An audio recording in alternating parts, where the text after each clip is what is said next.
Joining us this morning, Breeze Airways CEO David Neeleman, also the founder and former CEO of JetBlue. David, great to see you again. I just got to ask you about the spiciness of the back and forth between the likes of the Transportation Secretary and United. Where is this all going? You know, it's a difficult situation because, you know, we as airlines want to take care of our customers. We want to be able to get into their destinations. We know everybody has holiday plans and they have family reunions. And, you know, you have weather, and then, you know, going into the summer, the airlines in the New York area cut their service in anticipation of this. But, you know, I think what Scott Kirby was saying in his letter to his employees is, you know, the FAA has done a better job in the past of handling this. Weather happens in the summertime, but, you know, I think he expressed a lot of frustration because we know that the staffing levels are below where they should be, and that's why the levels were cut to begin with. And, you know, thankfully we don't fly to those congested New York airports, but, you know, it's a, you know, I feel for everybody because, you know, it's not, you don't want your travel plans disrupted. And, you know, it's really, the airlines are doing their best, but, you know, when you have your arrival rate cut by 50%, there's just nothing you can do about it but cancel flights.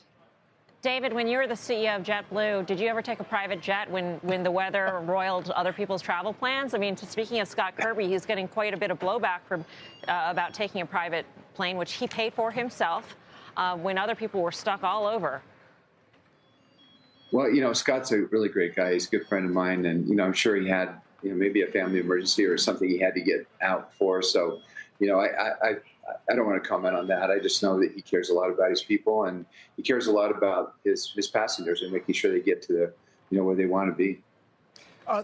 I guess the bottom line is whether it's FAA personnel or pilots or flight attendants or getting new deliveries, none of that seems to be in the offing right now in terms of the ability to raise capacity.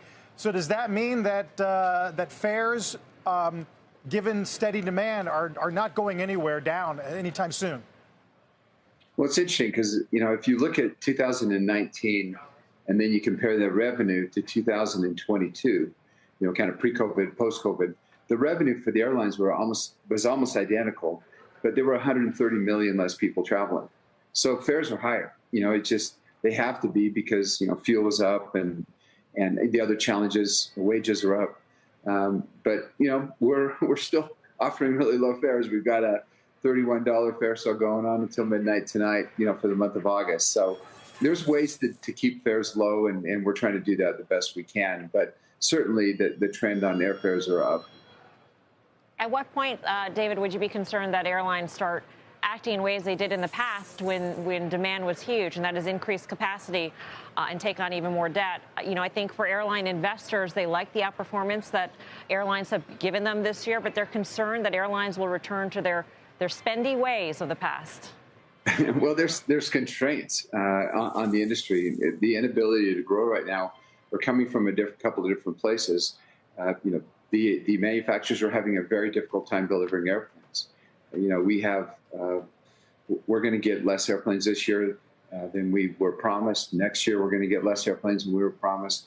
That's one side. And then, you know, the constraints on hiring and training pilots and other people. You know, COVID has kind of put a crimp on the labor market. There's a lot of people who decided, you know, maybe they don't want to work as hard as they did before. So you just have to work harder and be better at it. And, you know, our people are doing a great job in that area, but you can't just grow at will. Yeah, there are constraints. You can't buy a new airplane either from Boeing or Airbus until 2028 today, and they're having a hard time delivering those that were actually ordered so far.